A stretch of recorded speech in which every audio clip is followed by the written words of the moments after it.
Hello, everyone, and welcome to Never on the Back Foot. Well, the smiles you see on Bharat's face and mine will probably disappear as the conversation progresses because tonight we've just got a lot to talk about.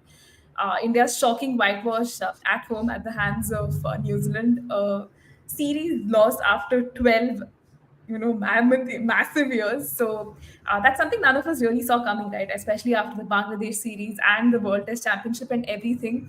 The series did see, I think, a culmination of poor decisions about a lot of batting collapses and basically just India's approach being under the scrutiny. And I think through the course of this discussion, we will try to put all of that in perspective. And for all the viewers joining in as well, please do share your feedback and your thoughts in the live chat. We will look to address that. And we have Bharat joining us, who has been quite vocal about his perspectives as well about what transpired in the series on our Never in the Backfoot community. So I thought, yes, let's invite Bharat to have a one-on-one chat and just look at everything that has happened. So hi Bharat, I know that is a very long Hello. intro, but what were your first thoughts on the whitewash, and did you like to see it coming? No, I have. There were signs that we are not playing our best cricket for a while. But especially after the way we won the Bangladesh series, I do not think I would have ever expected that we'd be whitewashed at home. I mean, the first step was accepting that we were going to lose the series. The white that itself wasn't there, so the whitewash that was definitely out of the question. But yeah, it came as quite a surprise. I mean, there's a reel going around that November is not really a good month for the Indian cricket team, and I think yeah, it's never been good for quite a while now. Yeah. Yeah, I think this win just kind of reinforced that because I think even heading into the series, as you said, we clearly did not see it coming. But then, again, Bharat, did you observe certain cracks that emerged in that Bangladesh series that was giving us that sort of an inclination that hey, things may not exactly smooth very no flow very smoothly in this New Zealand series, and that's exactly what kind of happened also, no? I mean, the Bangladesh series, yes, but it's been happening for quite a while now. I would even, in fact, go as far as back to the 21 England series. The last time, I mean, not the 23, but not 24, but the 21 English series. That was the first time I remember. That was one of the first times I remember Ashwin playing a rear guard action, scoring that century in Chennai, and taking us into a very healthy lead. Since then, the incidences, especially at home, of our lower middle order coming to rescue have had increased, and especially with the change in guard in the middle order with Pujara Rahane making way for Gill and let's say Sarfaraz Khan now, or Iyer back then. So the signs were there that all is not good, but I mean, we've all grown up, especially watching the Indian cricket team feel undefeatable at home. So you always thought that someone would come to the rescue. That like if not Kohli, then Sarfaraz. If not Sarfaraz, then Jadeja. If not Jadeja, then Ashwin. If not Ashwin, then by the end of the series, Washington Sundar. But that never really happened. So yeah, the signs Yeah, I were mean there, that but was. Yeah. yeah. I mean, yeah, the signs were definitely there, and I think just a culmination of a lot of things going wrong has led to this result. But let's just put the first test in perspective, right? Because this was the test match happening in Bengaluru that I think even you had a chance to, go Yeah, to the stadium and gone to the witness. stadium. Yeah. Yeah, I mean, India won the toss, opted to bat first. I mean, it was seemingly not the ideal call, considering the overcast conditions, the pitch, and everything. So, Bharat, what did you make of it? And did you actually think it was a poor call or something that India just, very overconfidently, just ended up taking? I wouldn't say overconfidence because if there's one word I wouldn't associate with the current Indian batting order, especially over the past 2 years at home, it's confidence. Because they've not shown or they've not shown confidence in their defense, in their technique. So I think it was more of a predetermined call in the sense that the team management and the captain had an idea that if we win the toss, we're going to do this. They probably, I think Rohit Sharma himself admitted in the press conference that he didn't. It was a poor call eventually. That with the pitch being under covers for 2 days, the rain and the kind of weather that Bengaluru has, uh, and the altitude, so the ball was definitely going to move around. The rain just made it all the more likely. I was actually not so concerned with the display in the first test or the first innings, because it was a coming together of the perfect conditions for the New Zealand bowlers, New Zealand having the perfect bowlers for those conditions, and us just being caught on the wrong foot can happen. And I mean, has happened too often with the Indian team recently. But I mean, there's that always that statistic, right? How many false shots do you play before you edge one? And I mean, we were very unlucky when we got out for 36 all those years ago. We were very unlucky this time as well. So that was there, but definitely a poor call. I mean, that was a lose the toss, win the toss, lose the match decision. And I think the other two tests was New Zealand won the toss and they decided to win the match. So I think, yeah. Yeah, no, this makes sense. And even just looking at India's first innings, let's talk a little bit more about that because India was just shot out for what, 46, giving us a lot of memories of that 36 for 9.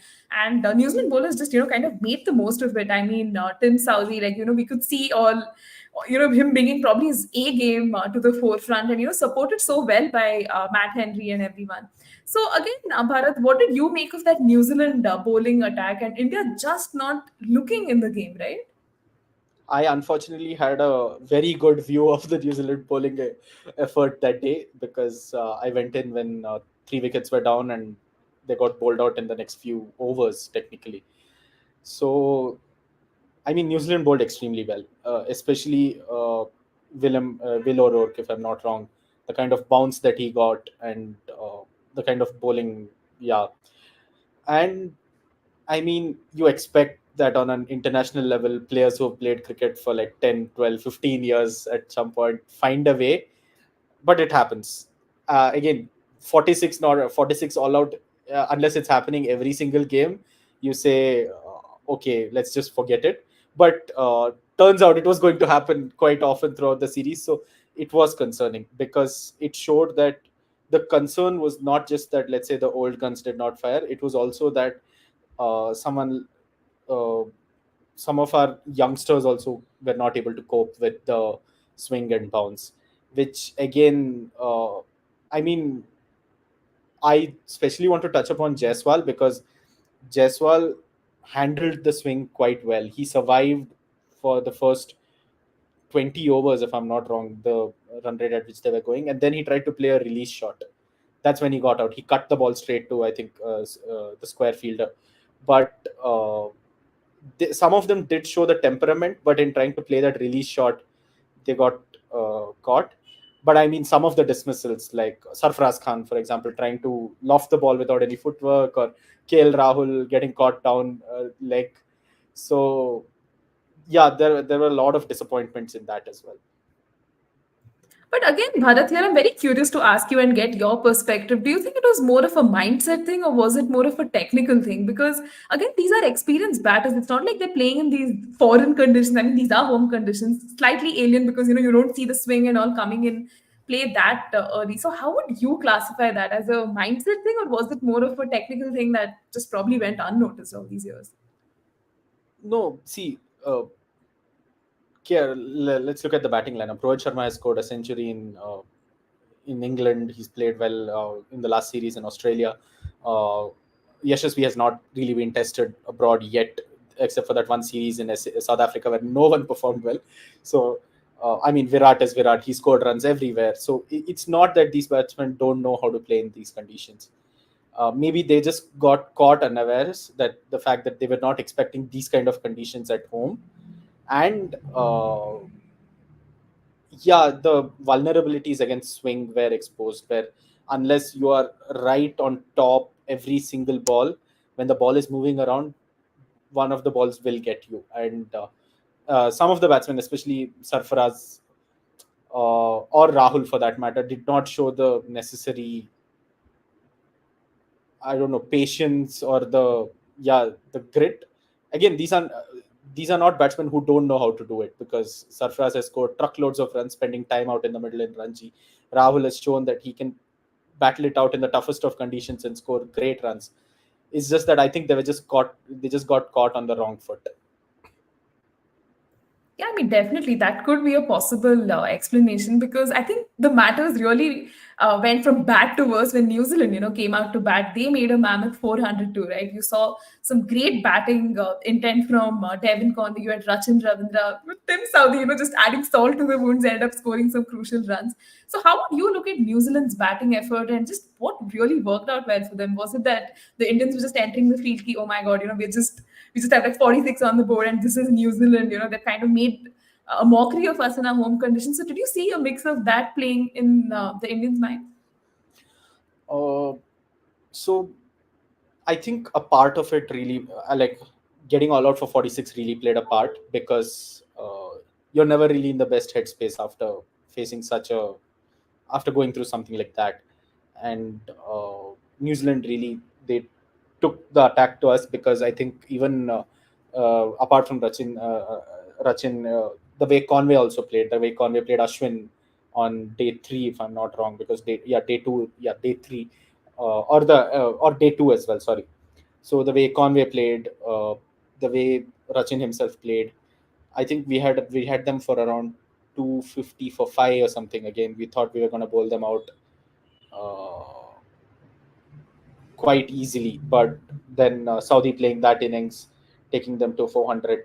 So it was always going to be a struggle to bring back this match after getting all out for 46.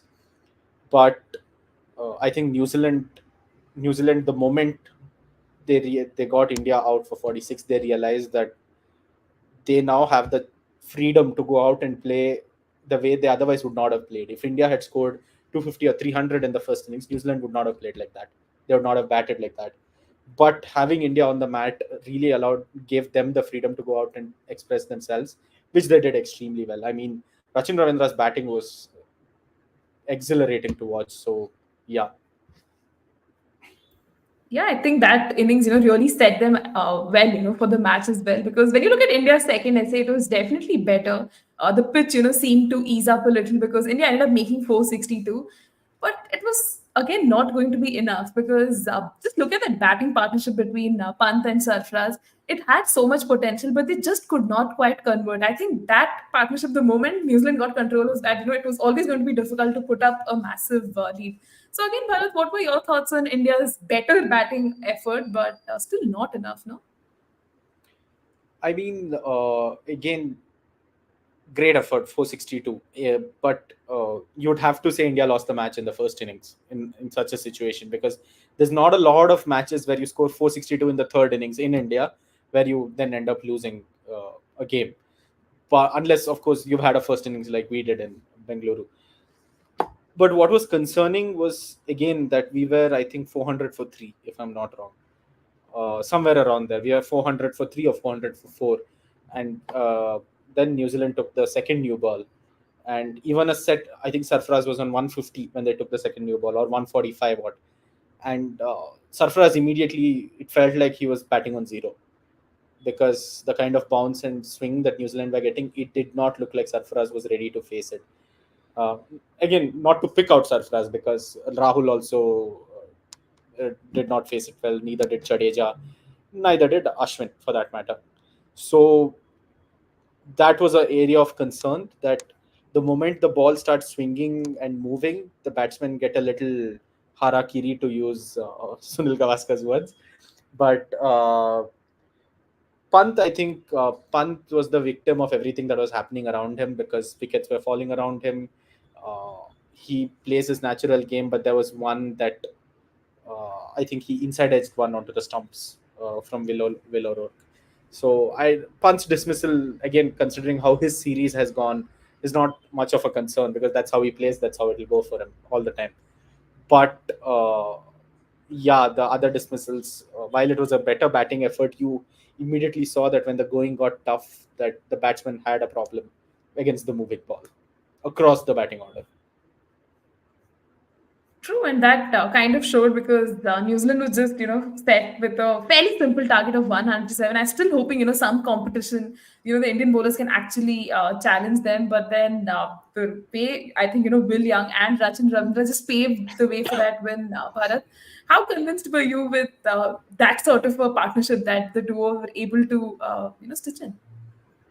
I mean, it's the same freedom with which they came out to bat in the second innings, right? Like, in the sense that 107 is not a target that you, unless you're in a dust bowl in India, which Bangalore was not. 107 is a very chaseable target on any other in any other condition. So I think New Zealand knew at that point that this match was there for the taking, and again, Rachin Ravindra has shown that he has a certain maturity that is beyond what his age suggests, with the kind of temperament that he plays with. So extremely impressed. And Will Young just grew throughout the series, and that innings I think gave him the confidence to play the way he did across the rest of the test matches.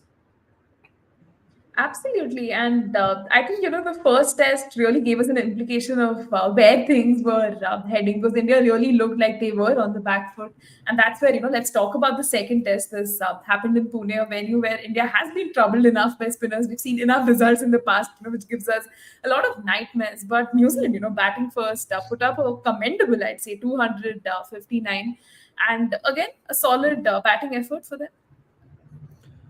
Yes, they batted extremely well. I think they were, but again, they also suffered a collapse, like you do on these pitches, because uh, I mean, Washington Sundar came out of syllabus for them, but I think he ran through the last 7 wickets, if I'm not wrong.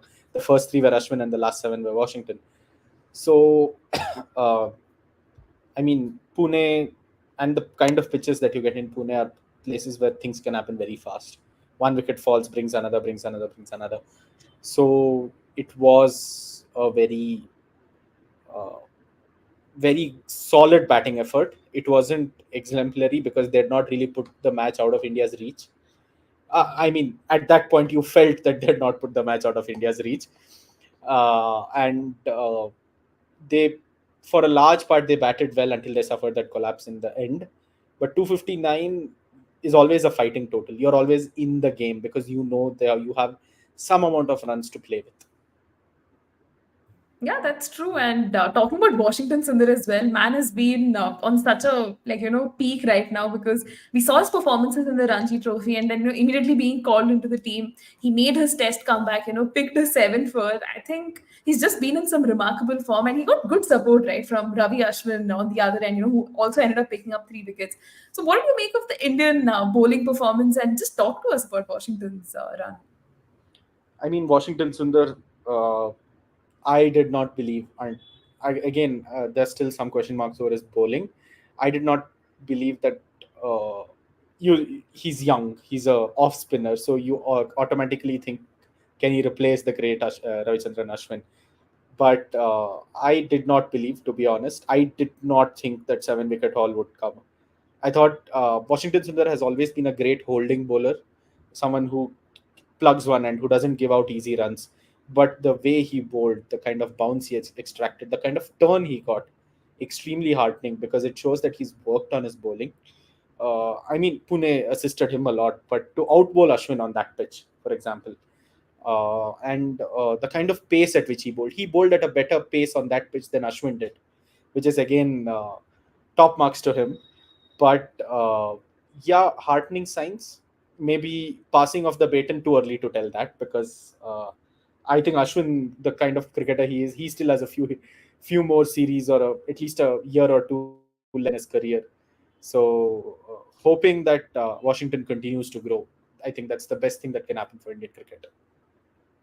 Yeah, and I think Washington was definitely one of the positives that we can take from this series, because I think he chipped in with both, the ball and the bat.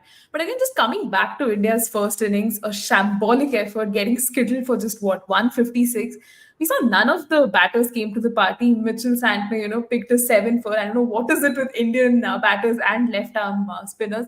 So again, Bharat, how would you dissect that sort of a batting effort and just put things in perspective? I mean, it was always India's game against spin was deteriorating for a long time. That's why we said thank you to Rahane and Pujara, because at home, I mean, against quality spin, or in this case, let's be honest, Mitchell Santner had never had a 4 wicket haul. before in Test cricket. Sorry, a 5 wicket haul. He had a 4 wicket haul. He had I think played the most number of Test matches without a 5 wicket haul for a bowler or something like that, and uh, it for him to pick up 7 wickets and for him to get that kind of for him to have that kind of an impact on the Indian batting order. I mean, the statistics tell the story because Mitchell Santner, tall left arm spinner, exactly the kind of spinner India does not like to face in tests. Except for the tall part, think of Steve O'Keefe or think of uh, anyone who's troubled us, Monty Panesar, for example. So the signs were there in the sense that, sorry, Monty Panesar was a long time ago, but in recent years, in terms of left arm spinners, the signs were there. I mean, it was a bad batting effort. And I think it sort of highlighted, I think, what Simon Dool ended up saying at the end of the series, that the kind of pitches we prepare have ensured that none of our batsmen trust their defense. They know that this is a pitch where one of the balls will get you. And Indian batters, especially the senior lot, have continuously played on these pitches for the last 7 years, going back to the 2017 Border Gavaskar Trophy or the 2016 South Africa tour. Yeah, the 2016 South Africa tour to India. Playing 8 years on such pitches where you continuously are constantly experiencing balls that turn pitch on leg and hit the off stump, that shoot through, that skid and go under your bat to have you LBW or bowled. Eventually, you stop trusting your technique. It gets to you. So, yeah, it was shambolic, yes, but it was a product of what we have concocted for ourselves as well, to an extent. That's very true, and we have a very interesting question in the chat that I thought I'd save for later, but might as well just ask you now. So, Bharat, the million-dollar question: is it time to move on from Kohli and Rohit in Test cricket? Because I don't know, the fans just seem to keep getting extremely impatient with this duo who had a very, very poor series. I think even Harsha Bhogli tweeted, right? Both of them just getting like 100 odd runs in like 10 innings is over the, at least in this year, they've just not been at their best. So, yeah, Bharat, what do you think about this? Time to move on? I mean, if you had asked me 2 days ago when the memory of the loss was very fresh, I'd have said, yes, please, let's throw them out immediately. I mean, in our groups as well, I've been very vocal. But again, that's the emotion of being a cricket fan, right? But I don't know. The logical decision, the statistics say that uh, Kohli and Rohit's game is deteriorating, especially in tests, and especially against quality spin. I mean, Kohli averages in tests, I don't know, single digits against left arm spin, if I'm not wrong, uh, and single or early double, 11 or something around that. So I don't know, at the age of 36 and 37, do these guys have it in them to go back, grind it out, improve whatever technical issues they have and come back? I don't know. Again, never bet against Virat Kohli. It's something have learned quite multiple times.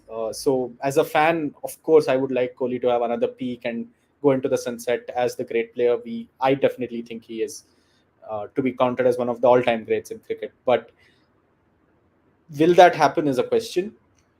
But I think the coming Border Gavaskar Trophy will give an indication of where both of them are, because these are pitches that will suit both of them. Rohit loves fast, bouncy pitches. Kohli has always loved Australia to go and play Test cricket in. So can can they resurrect their career from here? Will be the question. But even if they have a great series, question marks around spin will remain. But I think India don't play another home Test series for another year or so, because they go to England after that, if I'm not wrong, early 2025. So I think I I think that unless their game radically improves over the next 2-3 series, we might have just witnessed their last home tests uh, as this thing, because uh, especially knowing the kind of player Virat is, if he does not think he can get out of it after a point, he will say, yeah. And I don't know, one of my favorite quotes, I think footballers use it a lot: leave the football before the football leaves you. I'd rather want to say, I would rather want to remember Kohli and Rohit as the greats they were, rather than remembering the downfall or the fall off they had eventually. So yeah, Yeah, here's hoping, both of them are not forced out of the team because you really want to see these legends, being treated with respect. And we'll talk about Pujara and Rahane as well, and probably the unceremonious throwing them out of the team part that happened. And now, fans want them.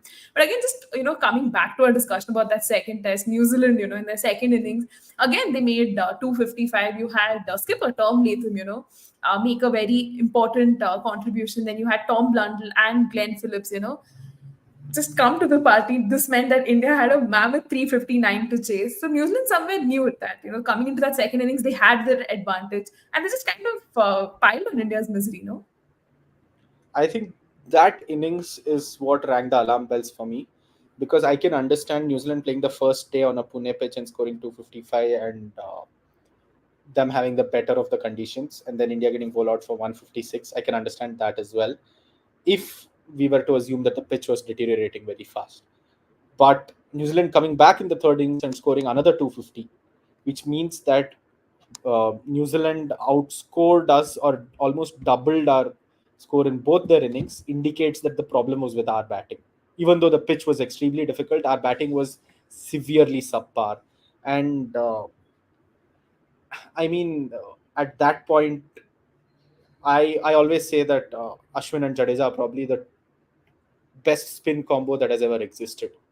I mean, there have been great individual spinners, Vaughan, Muralidharan, and Kumble for us, but as a duo, I rarely think there have been better bowling combinations than Ashwin and Jadeja in Indian conditions, and even they could not pull us back.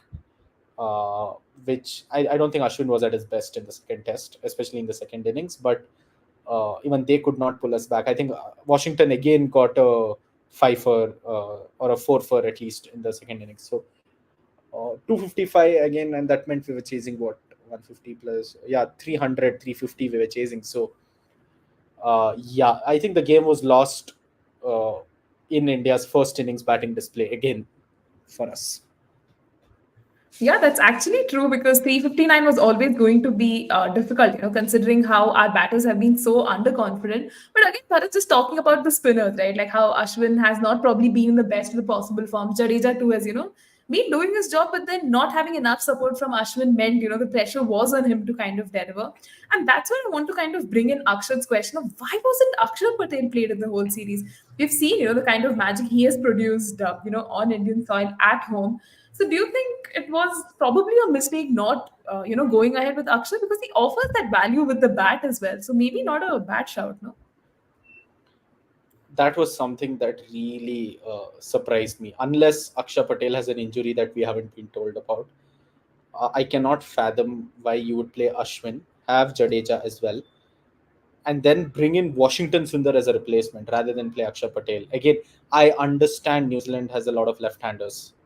I mean, they have Tom Latham, Devon Conway, Rachin Ravindra in their top four, but Akshar, the batsman, the kind of value he gave you during the Podagavaskar Trophy in 2023, or uh, the kind of cricket that he has played for India, uh, it indicates a thought process that says I will look at matchups and I will try to preempt my decisions, saying this will work because this logically says this, rather than going in with the idea that this person's a quality cricketer, he's going to find a way to get the other person out.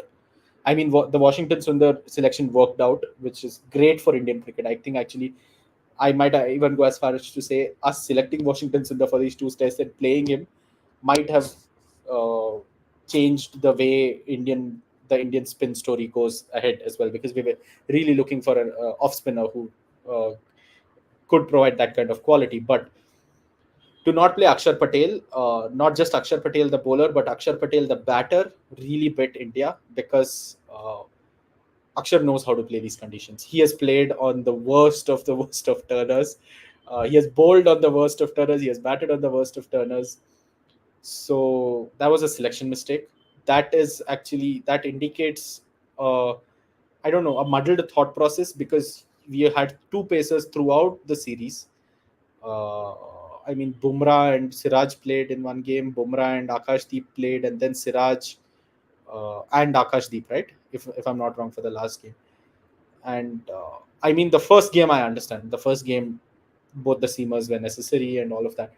But in Pune and in Mumbai, why would you not go in with that extra spinner? Because no matter how good the pacer is, a spinner will not be easier to play on these pitches than a pacer.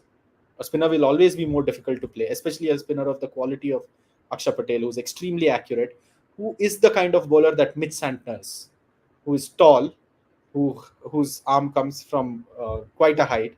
So why would you not play him, especially considering the kind of success that I mean, you cannot predict the kind of success that Santner got in Pune, but knowing the kind of bounce that Pune has to offer, knowing that which is why you brought in Washington Sundar, right? Because he's tall and he gets that bounce. So why not play Akshar as well? And you'd always get an extra batting option with him. So there, that was a major selection faux pas on the Indian front. Yeah, and I wanted questions like this to, be asked in the pressers as well to say Gambhir and Rohit Sharma, but we saw, the kind of garbage questions that were asked then and the kind of responses we got as well. But again, just a little bit, before we move on to that third test. Now, just looking at India's run chase, I know chasing 359 is the mammoth time. India had a lot of time and resources, right, to chase it down. Yet it just looked like they wanted to get out early and just like, surrender, because losing by 113 runs was just, I don't know, like lack of intent, or were they just not strategizing well enough?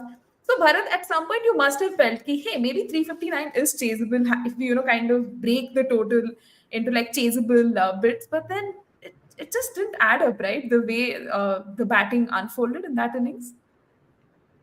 315 is never chaseable on a spinning track in India in the fourth innings. I mean, I had no misconceptions that we were going to chase down 359 because of the kind of pitch that Pune was. And I mean, this has happened before in Pune itself, going back to the test match against Australia. So I don't think it was chaseable.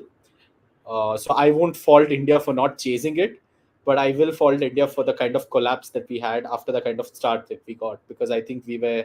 I'm just checking the scorecard right now. We went from, yeah, our top and middle order failed, because I think except for Yashasvi Jaiswal, the next highest scorer was Ravindra Jadeja, which means the top seven, in effect, or the top six failed miserably. And I mean, you can cancel out Rishabh Pant's run out of that, because that was a brain fade, let's say, between him and Kohli. But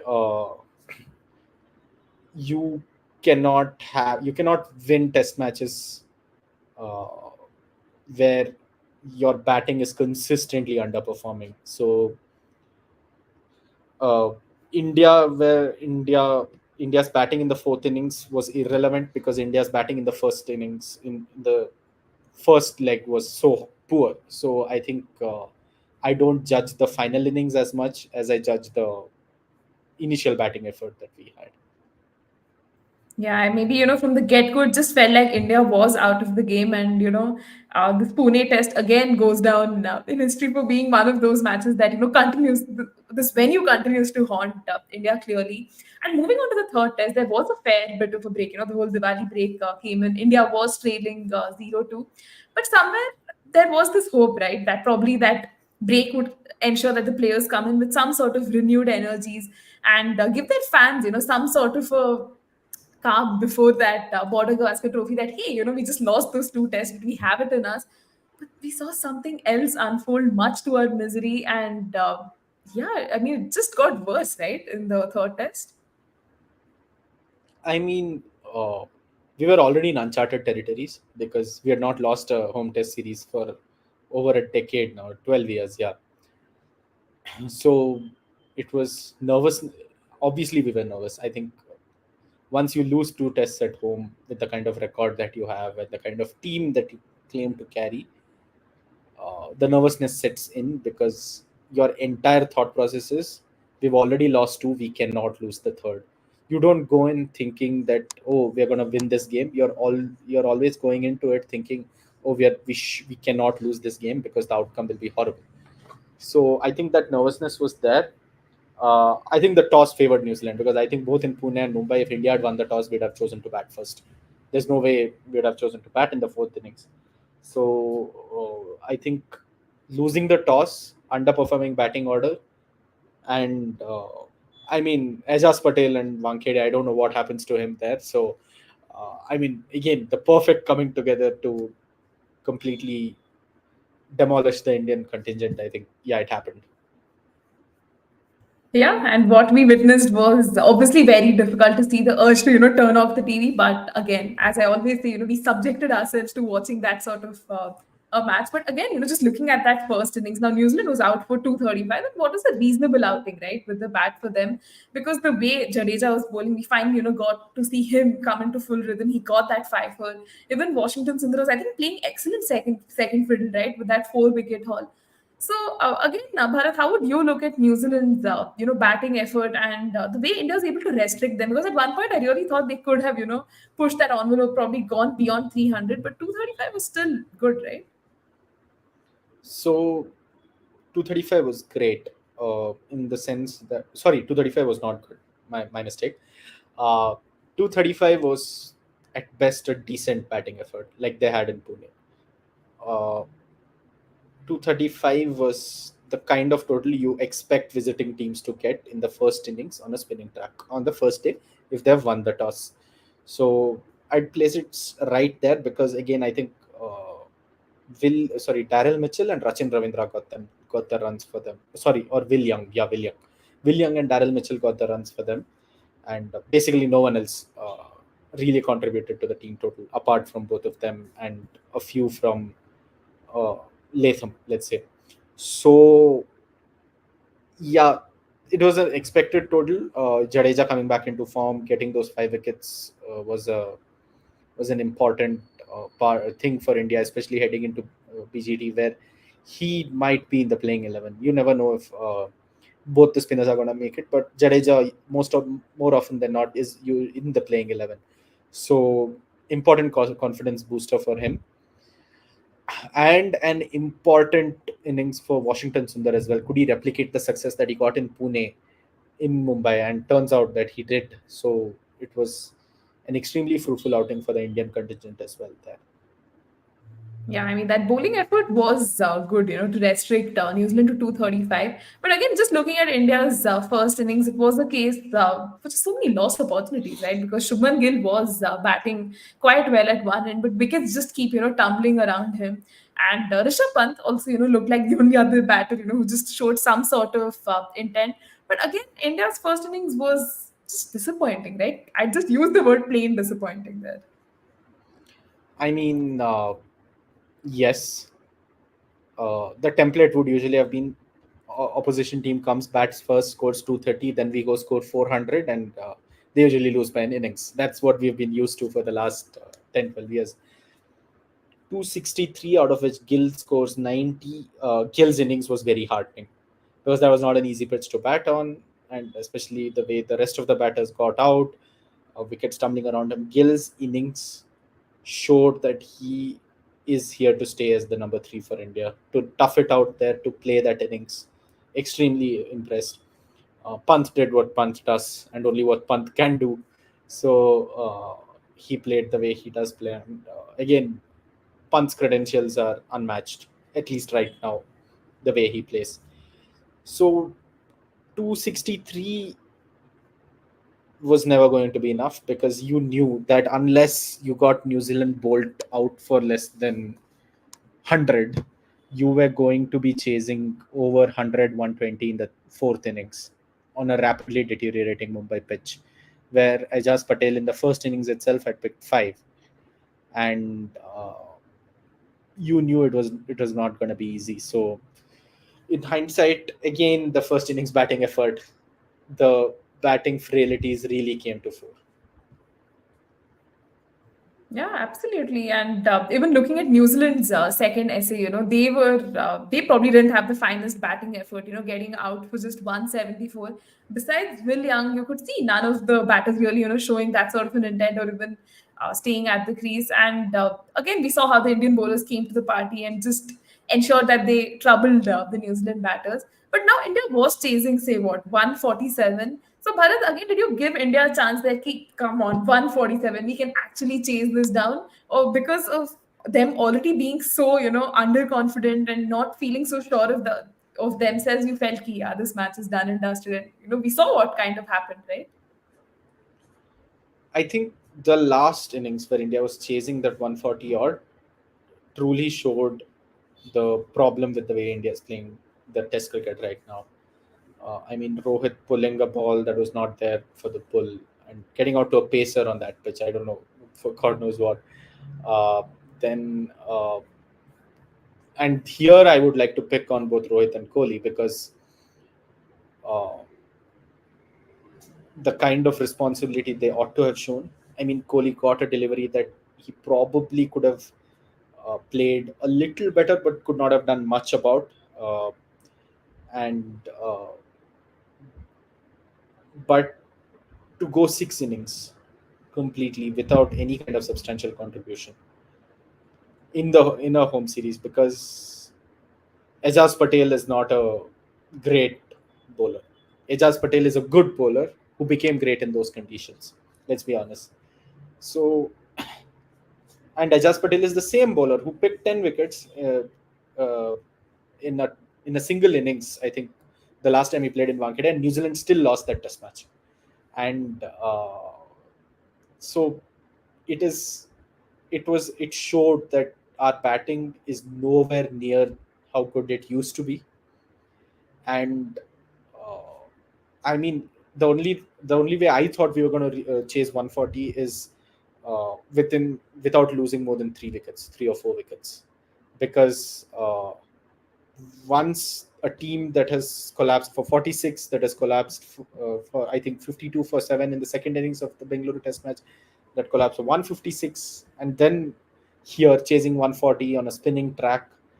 Uh, I did not think once you lost 2 3 wickets that there were a lot of batsmen who would show the guts to stay there. But the kind of collapse, I think we were 29 for 5 at one point.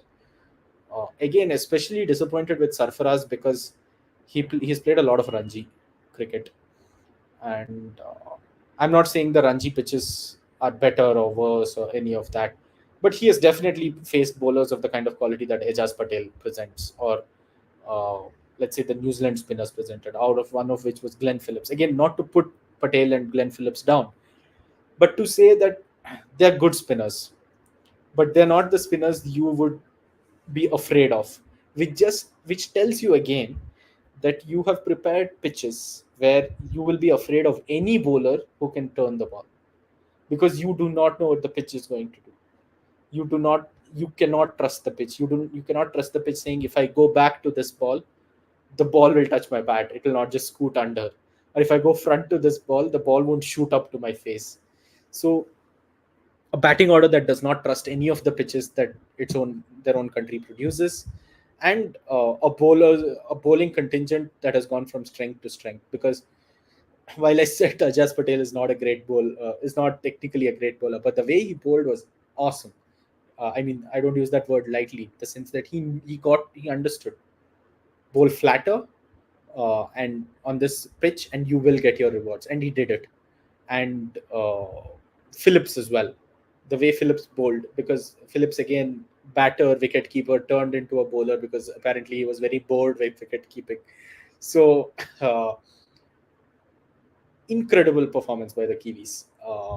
I just Again, I'm a little at loss for words because I was not expecting this kind of performance. Yeah.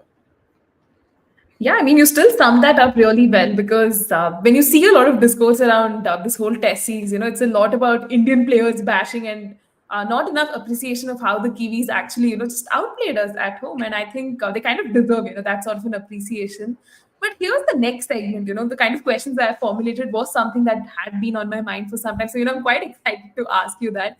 So, Bharat, my first thing here would be now a lot of people, have been talking about how the senior players, we're talking about Virat and Rohit, didn't play that Duleep Trophy. They haven't been playing Ranji Trophy for some time now. And there is a need, right, for our senior players to kind of, go back to the domestic circuit and play. That was one of the things Gambhir had also said as a coach, that, we want our players to play. Even Jay Shah, the whole reason why Ishan Kishan and Shreyas Iyer lost their contracts was because they didn't give enough importance to domestic and everything. So again, a lot of people think that, if the senior players had actually played in the domestic side of things, they would have just, magically been able to perform really well in this series. So where do you find yourself in this debate? Do you really think that, that would have been like a magical solution to all of our problems had the seniors played in the domestic circuit? Because that was not a problem before, but now it suddenly seems to be the biggest talking point, right? So your thoughts on that? I mean, it's been a talking point for quite some time, which is why Pujara averaged, let's just say Pujara and Rahane. Pujara averaged in early 20s against spin in India. Same with Rahane. Uh, and these three, Kohli, Pujara, Rahane, were the bedrock of the great Indian team from, I think, 2014 to till COVID hit us. And even 2021, because I mean, how can we forget Pujara and Rane in that Bora Gavaskar trophy till 2021, let's say. Uh, but especially, especially at home, again, the thing is that you are not going to get better at playing spin if you play one random odd domestic match here and there. It is, again, I might be wrong about this, but it is the fact that you know, you at some point, the way India have been playing cricket for the last few years, we are outgunning them by out bowling them. We are outgunning the opposition by out bowling them, because we have not really out batted an opposition in India uh, for quite a while. I think since the 2021 England tour to India, I think since then we haven't scored 700 in an innings, like with one of our players scoring a double century. Jaiswal did it, I think, in the 24 England series. But that was against an England team that wanted to lose from winning positions for God knows what. The baseball theory, I think, which I think we have very unfortunately a parts of which we have imbued, because especially with Rohit Sharma, I think Dinesh Karthik made a very good point while speaking with Harsha, that Rohit is now using intent as a defense against getting through hard times in Test cricket. If he feels he's under pressure, Rohit's only instinct is to step out and smash the ball. That's how he thinks he's going to show intent or get out of a tough spell.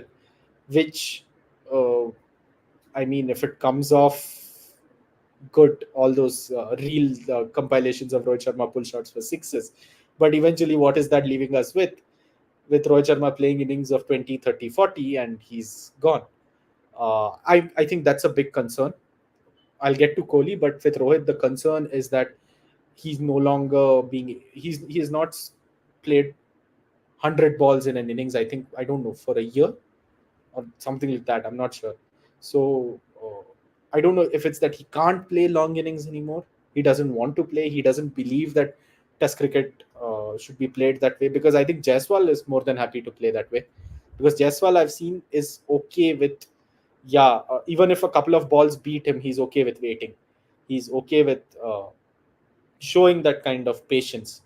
And when the balls are there, he'll hit it. That's the modern player, right? So I don't think them playing an odd domestic game here and there is the point.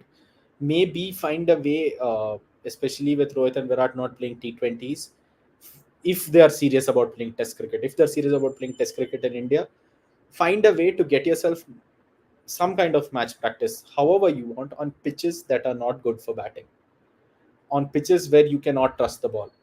Or BCCI as a policy change should come up with better pitches. Better pitches, not in the sense that these pitches are not good, but pitches where your batsman can score and where the quality of your bowlers shines. Because Ashwin and Jadeja were not great bowlers because they could bowl on dust bowls and run through teams. The way Ashwin bowled in the last BGT in Australia, for example, Ashwin and Jadeja are great bowlers where if the visiting spinner averages 30, 35, Ashwin and Jadeja are averaging under 20. because they can extract every last drop of turn, bounce, and drift that pitch has to or that space has to offer. But by creating pitches where, frankly, nobody can bat. I mean, even in this series, how many centuries did we see? One from Rachin Ravindra, and that is it, right? If I'm not wrong, one from Sarfraz Khan in Bangalore, both in Bangalore, where the pitch eased out by day three, day four. So you are not, you're producing pitches where nobody can bat, where anybody can get out on anyone's bowling, which means that you're handing everyone the same weapons on that pitch, and saying now it's a toss of coin, who's going to bat worse, who's going to bowl worse. So consistently playing on such pitches is not good for anyone's game, because you stop trusting your defense, which is again, how often, now coming to Kohli, how often have we seen Kohli get out to a full toss? Or why is Kohli getting run out at the end of a day because he doesn't want to face a left arm spinner and he wants to get off strike, as an example? So you have terrified your own batsmen into a hole by creating pitches where games get over in 3 days, and batsmen know that even an Ejaz Patel or a batsman are terrified of Mitchell Santner, who's never taken a test five in in the scale or the universe of things. So Kohli's game against spin has fallen off. I think this should not cover that point, because Kohli's game against spin has fallen off across formats. He has a problem against left arm spin in T20s and ODIs and tests starting off, and his strike rate in general is less against spin. So that is not to correlate with this, but to say that consistently playing on such services has done a disservice to their games as well. And it's not that we have to produce flat tracks, but producing pitches that deteriorate naturally, that hold up for at least 2 3 days. Because a batsman who scored a century in the first innings will have the confidence to come out on day five, chasing a target of 140 to go and play. But a batsman who scored a duck because the ball just, well, pitched on leg stump, ripped past his outside edge and went to slip or something like that, what confidence will he have to come and play in the final innings? Because the pitch is not going to get better. So that is a major concern. But I think for me, both Rohit and Virat against spin are over the hill. They, it is not that their hand-eye coordination is going to get better, their reflexes are going to get better, or they're going to make radical changes to their technique to counter this. They might. I'm not saying they will not, but it's highly unlikely at this stage of their career. So I think major point of concern. Lot of reports coming out after the third test that BGT might be the last for the four senior players, which is again hogwash, because I don't think Ashwin and Jadeja have done anything to deserve that. Because both average in their early or mid 20s with their bowling. So we definitely need them for however long they want to play.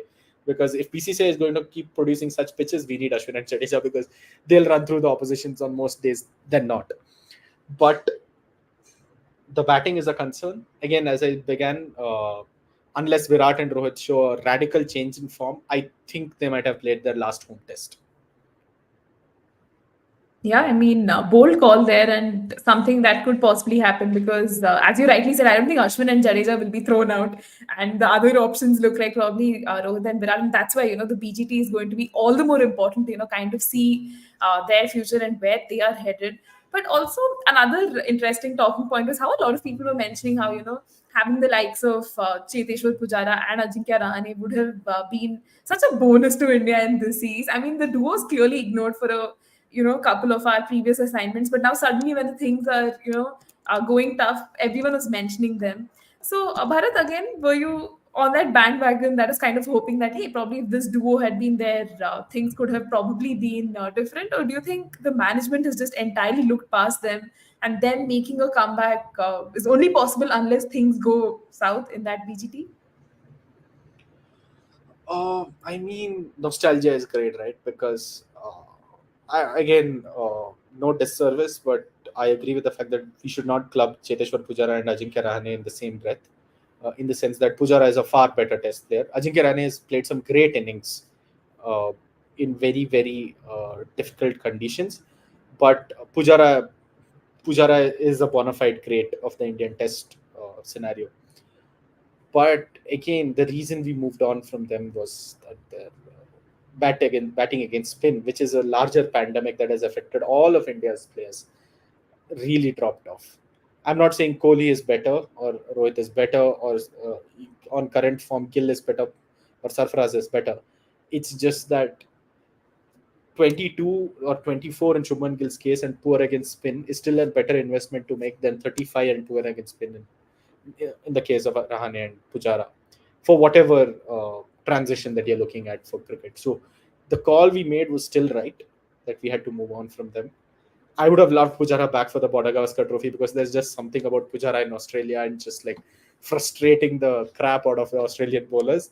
But against spin, not so much because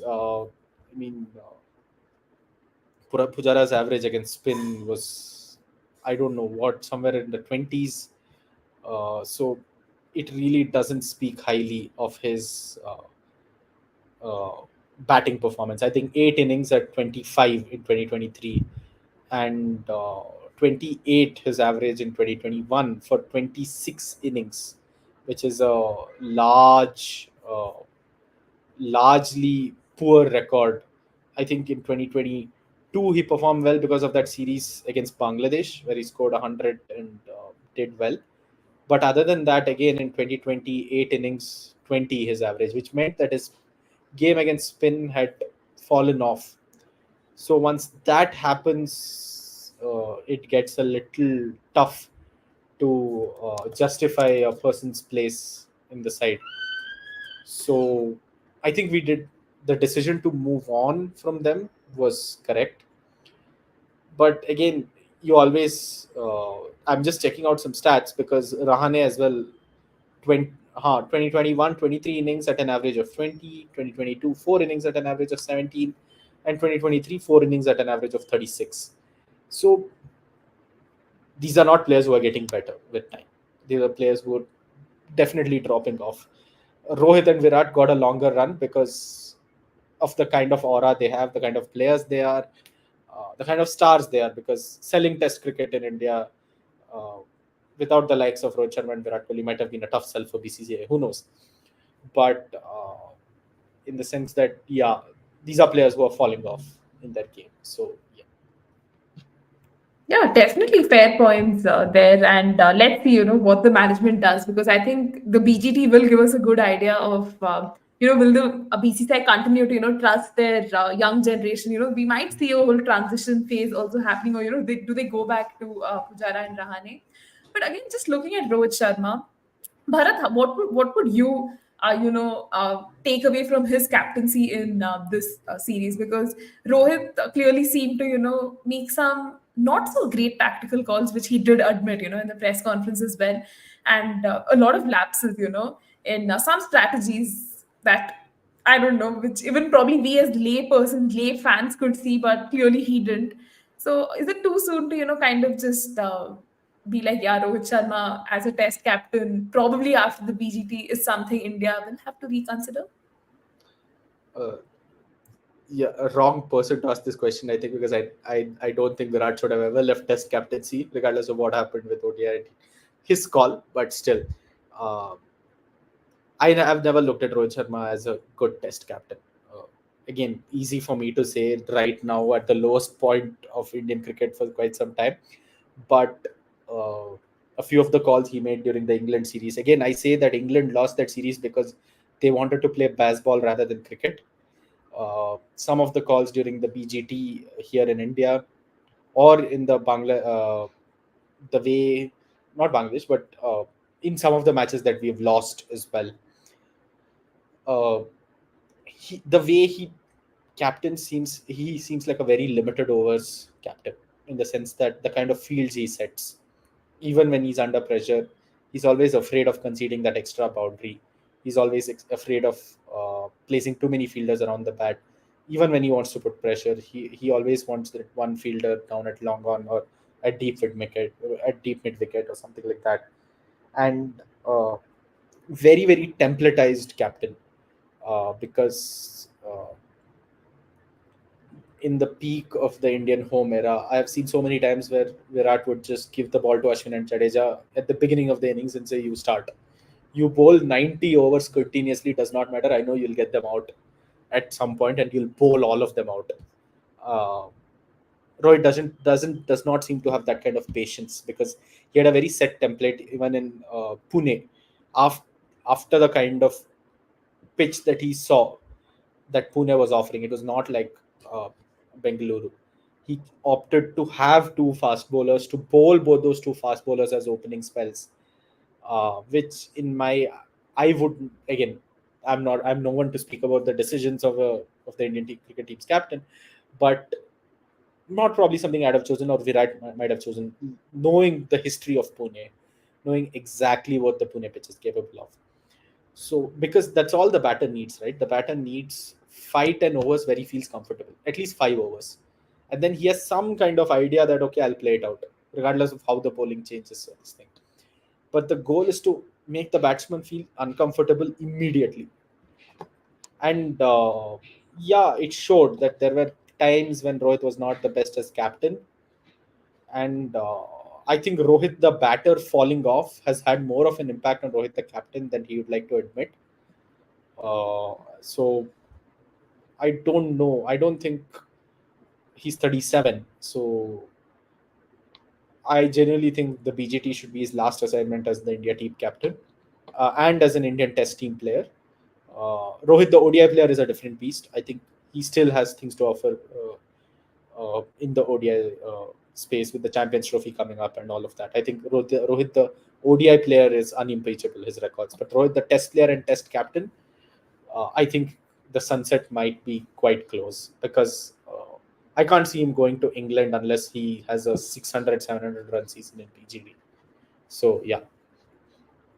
Fair shout there, Bharat. But then the next question I'm going to ask you is probably an obvious one: is who do you see as the next India skipper? I mean, the heart would definitely say, yeah, let's get Virat back, but that's not going to happen. They're going to look at someone young, say, Rishabh Pant or someone like a Shubman Gill. So who gives you that vibe? Ki, yeah, this person can be the ideal candidate to take India forward, especially in tests. I mean, it's going to be a gamble.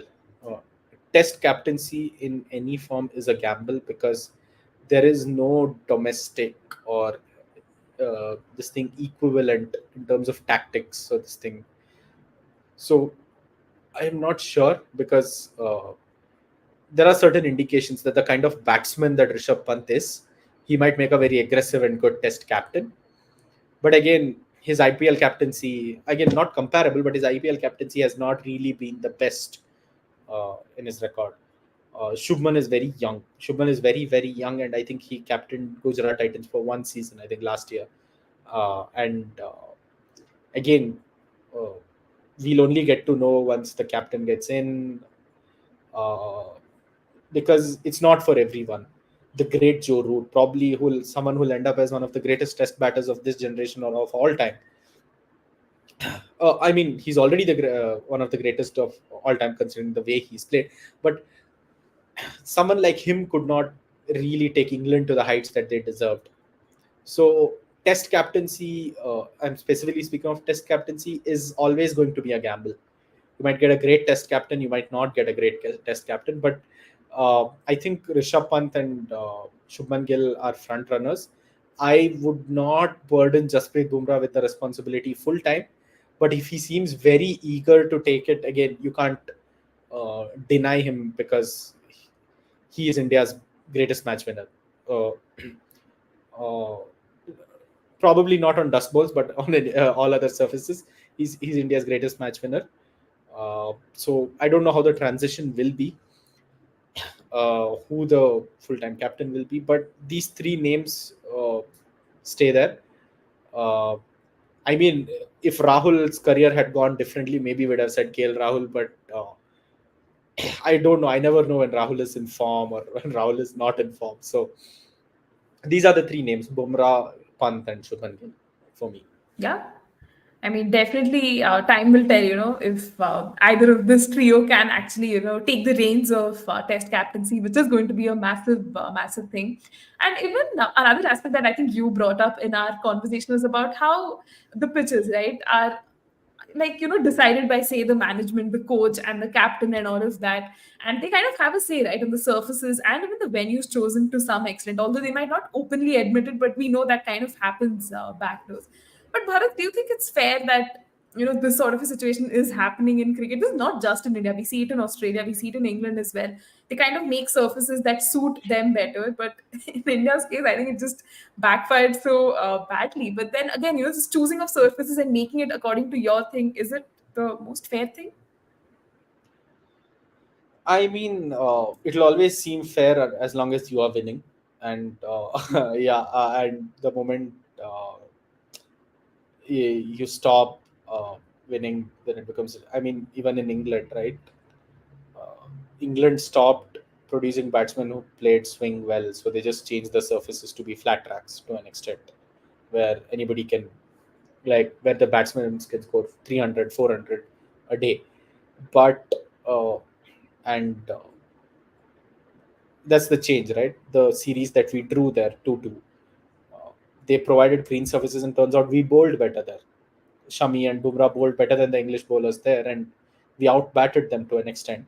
So we were in the lead, and then we lost that one-off test match. That one-off test match that we lost was a flat track where England chased 380, if I'm not wrong, something around that, where we had clearly outplayed them for the first 3-4 days, but the surface suited the kind of game they wanted to play. So it's not wrong that India wants to play on surfaces that are more comfortable. But the problem is now is that the surfaces are no longer comfortable for us, right? You are producing surfaces where nobody wants to win or nobody wants to bat. There's no batter who will ever say, I want to play on the Pune pitch. There are batters within the Indian team who'd say, I'd rather play in Perth or Gabba than I'd play in Pune, which is not a position you want to put your batsman in. I mean, in the current form, they might even say I'm okay with James Anderson on a cloudy morning at Trent Bridge rather than facing uh, Mitchell Sandon, Ajaz Patel in Mumbai again or Pune again. So you never want your batsman to be in that position.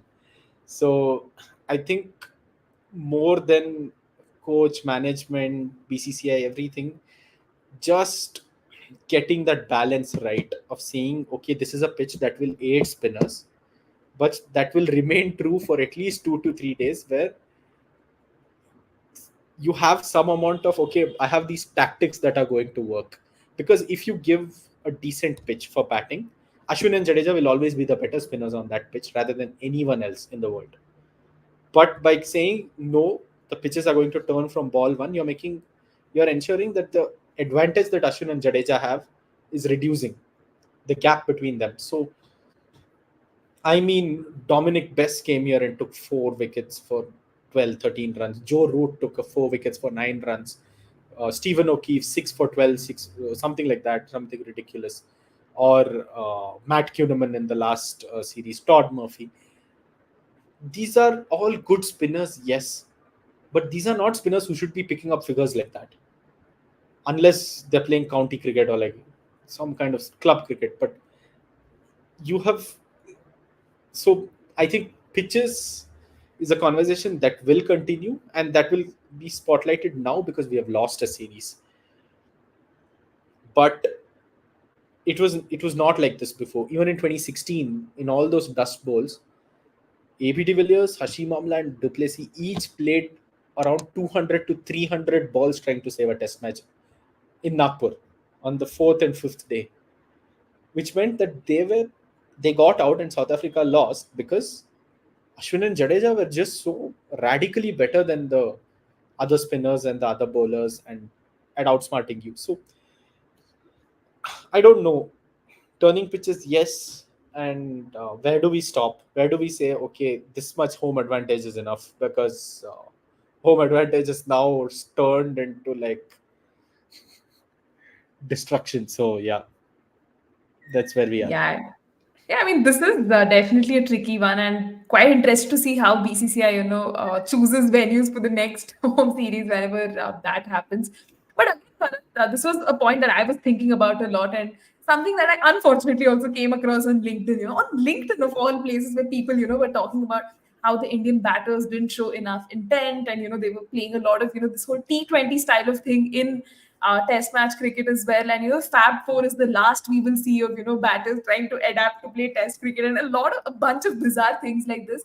But do you buy into stuff like that when people say that a lot of the T20 style thing is actually creeping into Test cricket, and soon this format is just probably going to disappear? Maybe.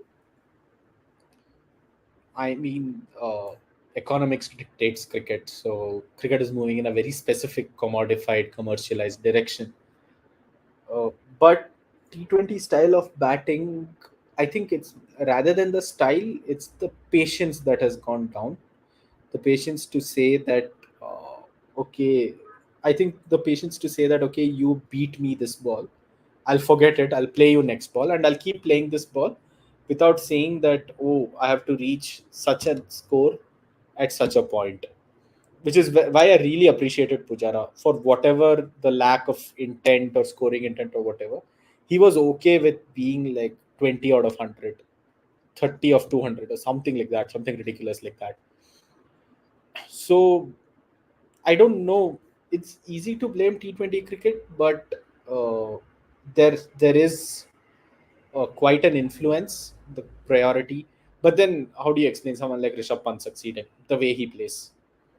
Because he's the thing is, I would still come back again to say that Rishabh Pant is successful in tests because Rishabh Pant is decisive. If he feels if he feels that, oh, this ball I need to go step out and hit, he will commit to it fully. His legs are constantly moving, his body is constantly moving, he commits. So I would rather say that uh,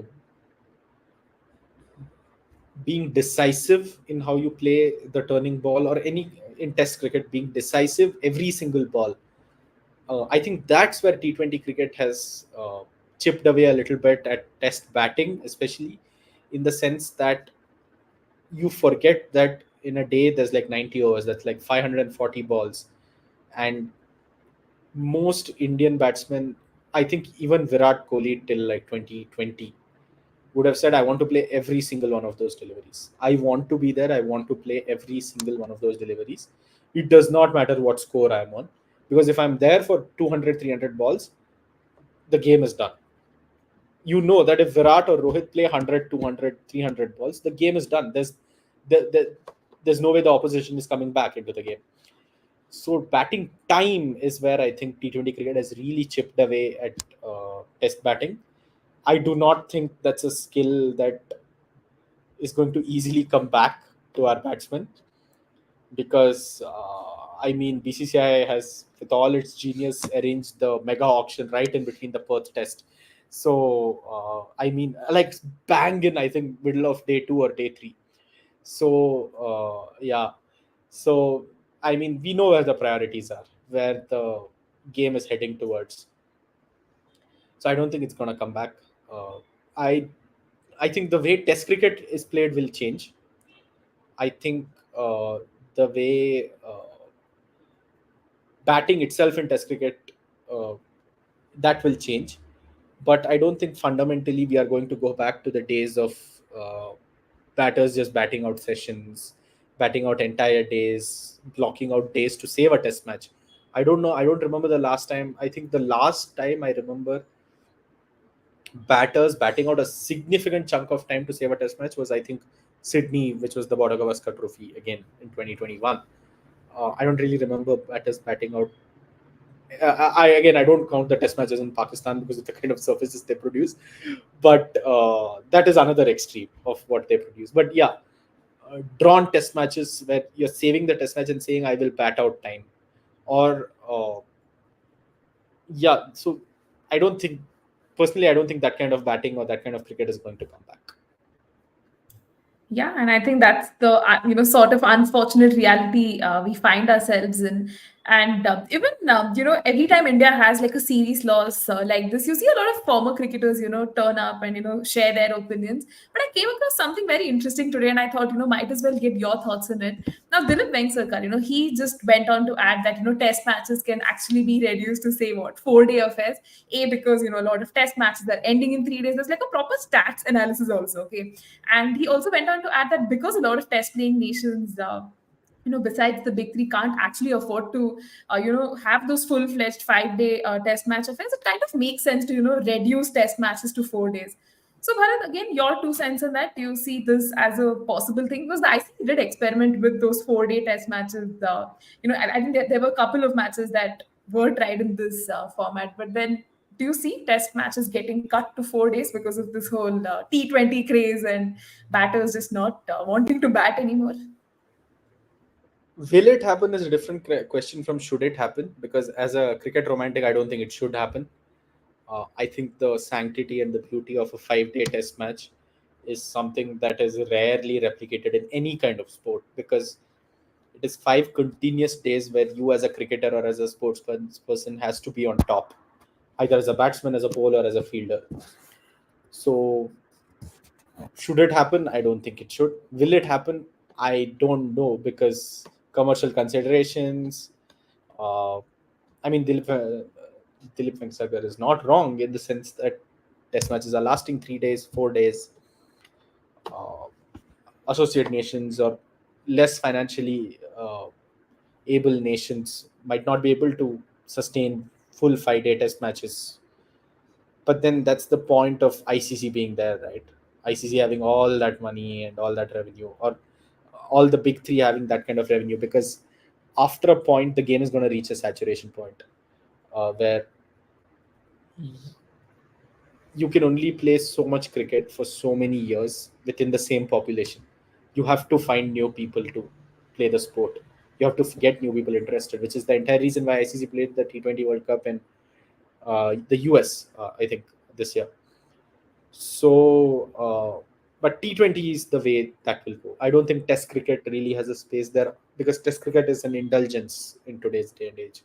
It's not a necessity, because all the money comes from the IPL, the T20 leagues, and all of that. It has a lot to do with the larger culture as well, with attention spans decreasing and people being more and more inclined towards shorter games, shorter bursts of dopamine, and saying, oh, 100-meter six with the impact player, 240, 270, 300. So I think that's a larger cultural shift, which we can't primarily blame only on cricket, because that's how all sports have been commodified, commercialized, and this thing.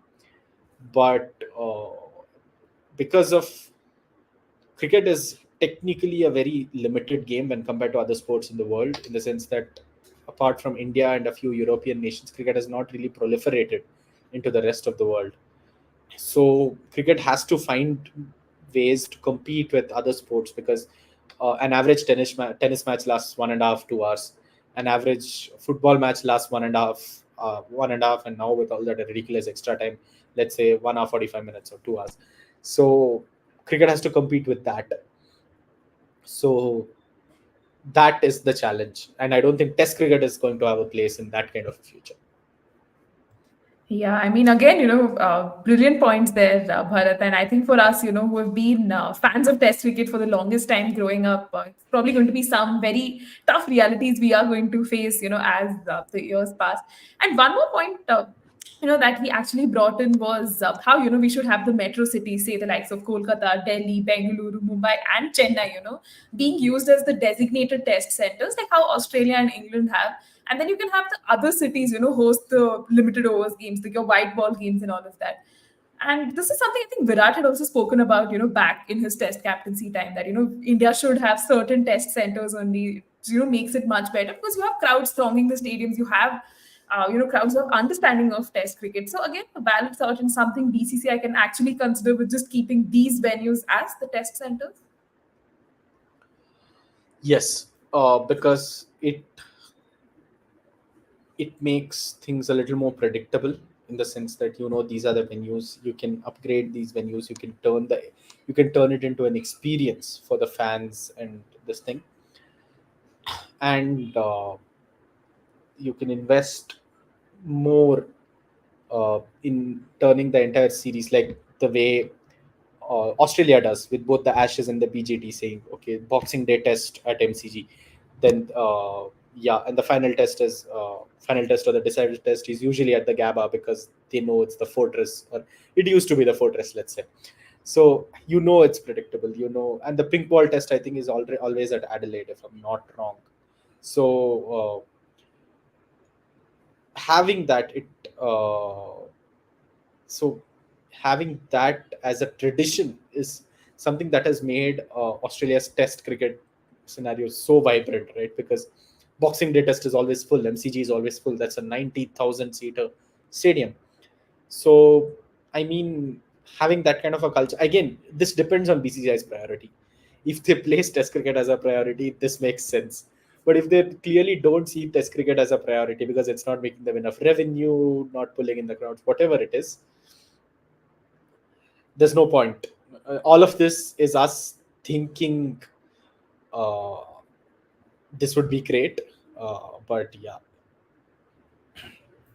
Yeah, very true. And Akash also goes on to add in the chat that, Dharamshala has a permanent test venue would be great, something, a very picturesque venue, and, having some great test matches there could be considered, right? I mean, New Zealand would want to play all Test matches at Dharamshala if given a choice, and so would I don't know, James Anderson.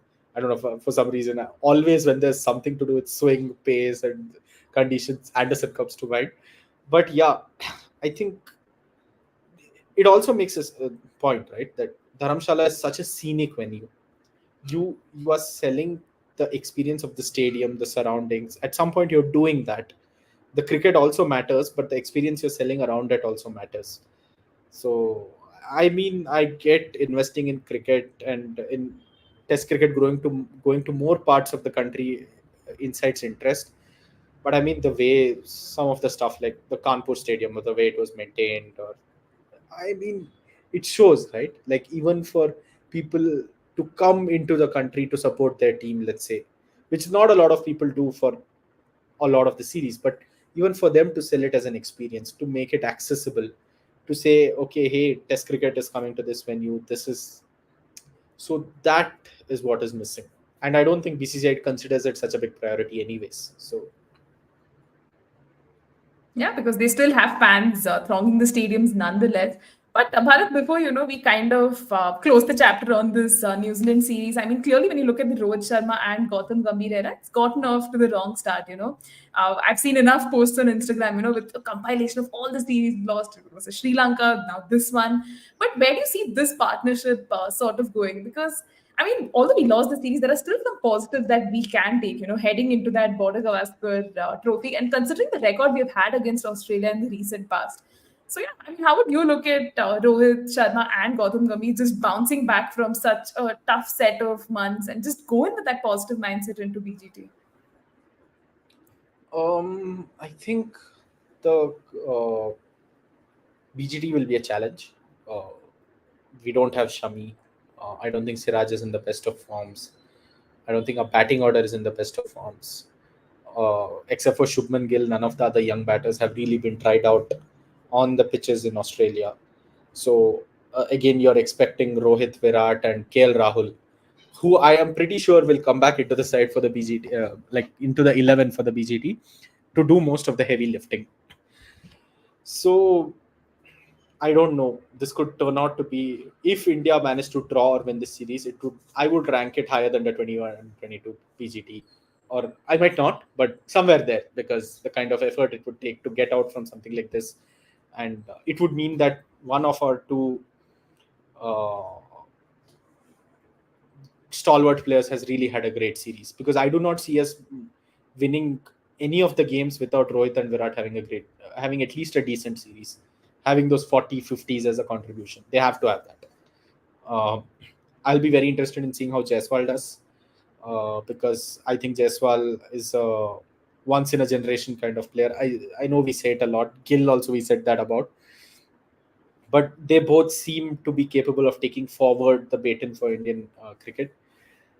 But I mean, there have we have already seen cracks in the way Gambhir and Rohit approach, especially the longest format. I won't comment on the shorter formats because uh, it's not as clear cut there as it is here in terms of the problems we have. The thinking seems to be a little muddled because I think in one of the games we sent Sarfaraz out at 8 because we wanted the left right combination to work.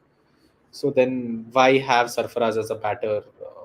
Because he's played his entire career at number 4 and 5. So uh, surprising that Gambhir is making such mistakes, especially in India, because Gambhir was quite a good player and batter in India. He knows how the conditions change, how the ball changes as the overs progress. So it's tough times ahead.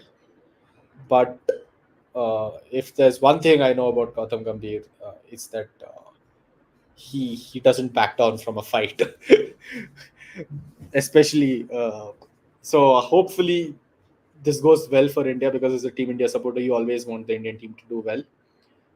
But all I can think of is there is Pat Cummins there waiting for us, who has openly said that I have not yet won a series against India, so that's something I want to tick off. And when Pat Cummins says stuff like that, you better take him seriously because he ends up delivering on most of them. So I'm a little scared. I'll be very honest. I'm quite scared. Yeah. Yeah, and all reasons to be scared, honestly. And let's just take this question from Akash as well.